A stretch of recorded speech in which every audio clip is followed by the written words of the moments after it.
Jeffrey Tan, my dress. That will go on the internet. Yes, please.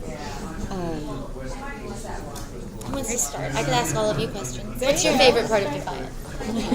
Who's your favorite character in Mississippi? Well, Amanda Rosewater. Sure. Yeah. Come on. So Amanda's been going through a pretty dark path. You're a little dark. Just a smidge. So are things going to look up for her? Like we heard Kenya might be reappearing. Yeah, is that a good thing? it? For Amanda, it is. I mean, yes. For the rest of the town? No, I mean, I think, at the end of episode 6, we saw that Amanda, had quit Adreno for 2 weeks, so she is starting to get her life back together.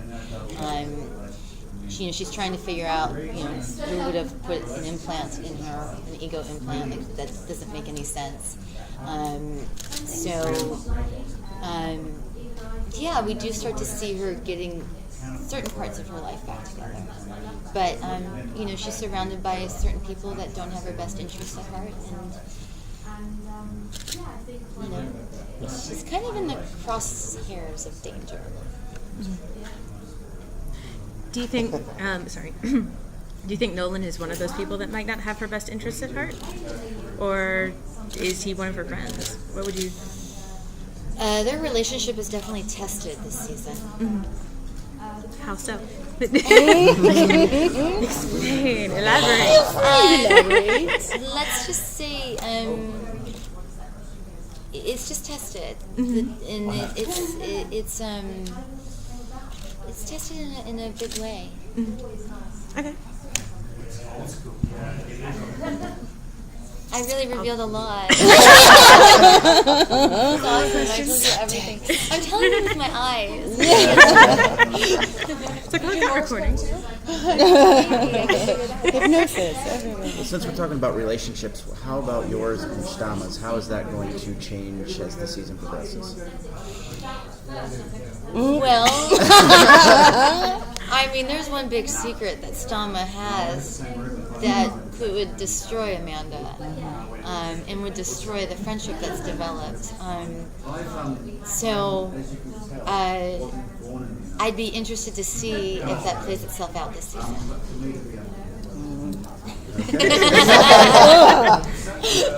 You guys are tricky. This is a tricky game. Why do you think they made Tony leave? Oh, really? Yeah. I'm trying to be. You're all tricky. I don't know all of you. I've got my no spoiler radar. Well, to the degree that you can tell us, what was your favorite thing to film for this season? Favorite thing to film? As difficult as it was, that scene between Nolan and I in the alleyway where it was like the hallucination, as difficult as it was because it was extremely emotionally charged, it was good. I mean, I left exhausted after that scene that day, and I left proud of my work and proud of what we had to do together. And Grant is great to work with. He is solid. Man, I rail on him so many times physically, just pound on him, and he never once complains, and he doesn't even take a step backward. There's a scene coming up where I just have a full-on breakdown, and I rail on him, and my goal was to push him over. I honestly, because I wanted to push him over, and he's just so solid and he catches you and picks you up after and puts you back to one and do it all over again. And there's not many actors you can do that with. Well, we did see Amanda kick glass as well. Yes, we which was did. kind of cool. That was awesome. Might we see more? Now we've seen that side. Might that come out more often? I can't remember what's coming up. Well, I think we honestly all the episodes run together, so we do. We do see her be a bit of a badass the rest of the season. I loved kicking that guy's ass though. And that poor stunt guy. So our director was like, I really kicked the shit out of him. And I was like, but I don't want to. He's like, no, really do it. And I was like, okay. When you ask me to really do something, I really do it. I mean, I beat that kid, that guy up. I beat him up so bad. And he took it, and he was a stunt guy, so he was used to it. But I went full out on him. It was fun. I didn't have to go to therapy for a month. Yeah. Great job. I was so happy. Yeah, I could actually like handle customer service on the phone. Oh my God. Like, I would get angry. It was Nice. awesome. Traffic, no problem. When they tell you to leave it, on the stage, when they tell you like to bring it and like to just leave it, I left it. I took all my rage and anger that I've ever had, and I just vomited it out and just left it. And I walked away proud. That's amazing. Have you had to go through any kind of special training for scenes like that, or? No, I'm really good at it. No,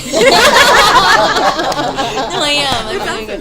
No, yeah, I mean, throughout my career, I've done fight scenes and gun stuff and all that. So I guess over the years, I've had training. I'm a very physical person. I was an ice skater growing up. I was an athlete.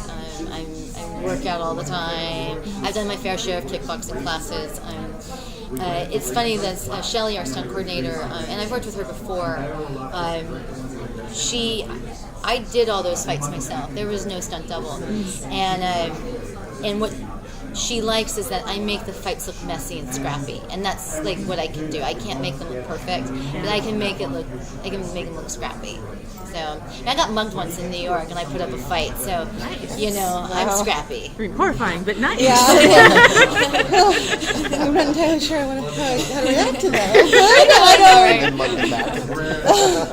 And I beat him up, but he beat me. But he got my bag, and I only had $20 in it, and I got yelled at by the cops. But for fighting for $20. But I did put up a fight. Fantastic. I know that you've done a lot of really great roles that people love and still look on very, very, very favorably. How much has that experience and doing those roles affected how you are now in Defiance? I mean, each job I learn something from. Every time I get to work as an actor, I learn something about myself. I learn something about how I approach my craft. It's why I love to work. I'm a workaholic, and so I pretty much take every and any job that comes along. Not all of them are good. I've been blessed with a lot of good ones, but there have been some not so good ones. But every job I look as an opportunity to learn something new, and so every role has kind of developed me into the next one. Does that make sense? Yeah. And I feel that they're all there. They're all kind of in the background of each character I've had. If that makes any sense. I sound so crazy. No. Talking about acting is sometimes can be so esoteric, and you're like, Oh, but it's fantastic. Quick, somebody to make a fart joke. I don't know what's going on. Okay, think about it this way. At least nowadays with social media, people actually have more of an understanding what's going on. So Yes. it makes it easier for you to say that stuff and go, okay, yeah, we get that. yeah. And then I can also explain myself on social media. I like that. Because sometimes I say things here at the table, and then it's taken out of context, and then I'm like, oh, I didn't really mean it that way. And then I go on social media and I explain things. Has it happened yet? Are you gonna have to go on social media right away after this? I don't know. It depends on what you guys write. And I'll see it all, by the way. Oh man. Are there many pranks going on set? Jokes? Not with me. I mean, everyone's afraid of me. Slightly. No, I mean, I'm pretty serious on set. I tend to kind of sit in a quiet place and focus on the job I have to do. It's a workplace after all, and I think so many times people can forget that it's a workplace, and I feel like every day I'm on set I have a commitment to be invested in my work 100%, to the point where I can get the crew home at a decent hour, because they're there every single day and they're making huge sacrifices by being on set. And it's my job to be able to act fast and to be present every take 100%. And so it takes a lot of energy, so it requires me to kind of be quiet in between. I did start calling Jim Murray Harry Potter, because he just looks like and it kind of stuck. Like, he just looks like him. When he comes in the morning, he's got these glasses and his hair's about, and I'm like, you just look like Harry Potter. He's like, no, I don't. I'm like, yeah, we have. He looks like Harry Potter.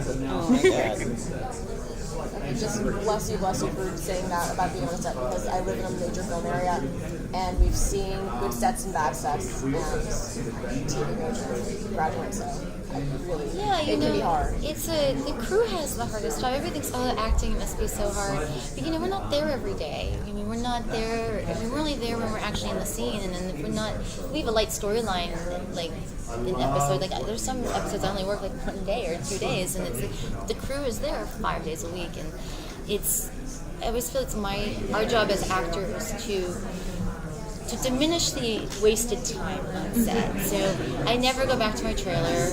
I usually stay on set in my chair, and because I try to diminish the time it takes from going to the trailer to set. Like, I'm always there listening for when they say, okay, we're ready for first team. I'm already out of my chair walking. So, and it's hard. It takes so much. It does take a lot of energy. Especially in season 2 with Amanda, the intense emotions that she's living with. It's hard to kind of not turn it off in between. But at the same time, it's my job to be able to deal with it. It's like, I have a great job. Being an actor is the best job in the entire world. So every day is a blessing on set. And I feel for the crew. I mean, they make huge sacrifices, bigger sacrifices than us actors. And us actors, we walk around like, so hard. It's so difficult, and it's not. It's just not. Thank you so much. Thank you so much. Have a wonderful con.